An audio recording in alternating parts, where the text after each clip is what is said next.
Hey guys, welcome back to Been There Done That. I'm Jared. I'm one of the grain buyers here on the western side.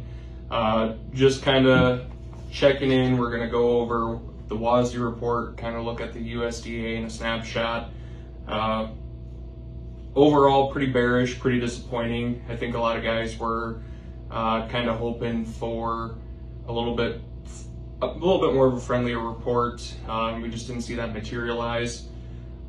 So jumping right in here, in the harvested areas, we had 90 million bushels back in November for corn. They bumped that up to 91.3 today.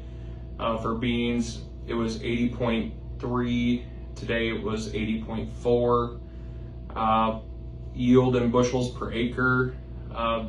Back in November, we had 186 bushels an acre for corn.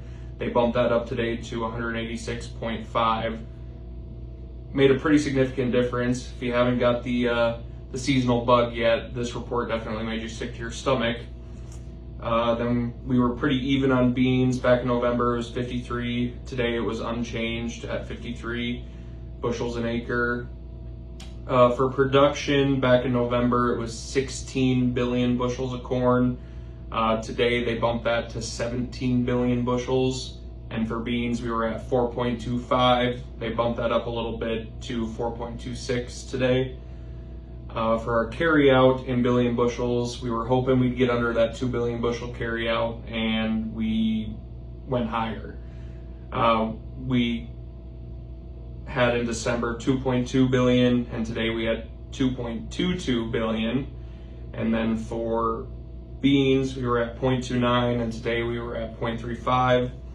World carryout in million tons, we went from 279 million tons to 290 million tons, and that's for corn. And for beans, we were at 122 million to 124 million. Overall, pretty bearish news. I know a lot of people were kind of holding out a little bit to sell some grain here just because they were hoping this report would be a little bit more farmer friendly, and that just wasn't the case.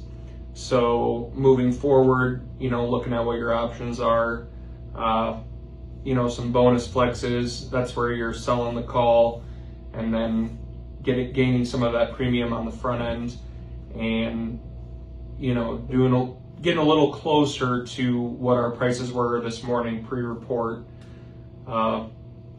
Other than that, I know a lot of guys are pretty undermarketed for the new year, so just throwing out some hedge to arrive offers for new crop isn't a bad option either. On the nearby, maybe some basis contracts, waiting for basis to kind of firm up a little bit since the futures aren't working with us. Other than that, just overall bearish report, not super helpful for a lot of guys. So I know prepay's coming up, and some of that cash is needed now. So feel free to reach out to us. Don't hesitate. We'll work with you. We'll figure something out. There's strategies out there that we can utilize, and a lot of things you can utilize as a producer at the elevator to kind of make your cash flow needs work. So thanks for tuning in. Cool.